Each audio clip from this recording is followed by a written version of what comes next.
কক্সবাজারের টেকনাফে একটি বিদেশি পিস্তল ও 20,000 পিস ইয়াবা সহ 2 মাদক পাচারকারীকে আটক করেছে কোস্টগার্ড। আটককৃতরা হলেন টেকনাফের নীলার জাদিমুরা এলাকার শফিউল্লাহর ছেলে মোহাম্মদ মিজানুর রহমান ও একই উপজেলার ধমদমিয়ার আয়বের ছেলে একরাম।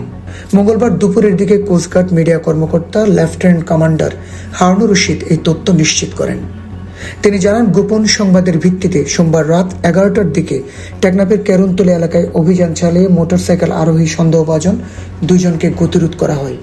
পরে তাদের ব্যাগ তল্লাশি করে 20,000 পিস ইয়াবা, কোমরে থাকা একটি বিদেশি পিস্তল ও 5 রাউন্ড তাজা গুলি জব্দ করা হয়। জব্দকৃত আলামত ও মাদক পাচারকারী 2 যুবকের বিরুদ্ধে পরবর্তী আইনানুগ ব্যবস্থা গ্রহণের প্রক্রিয়া চলছে। চিটং ট্রিবিউন, কক্সবাজার।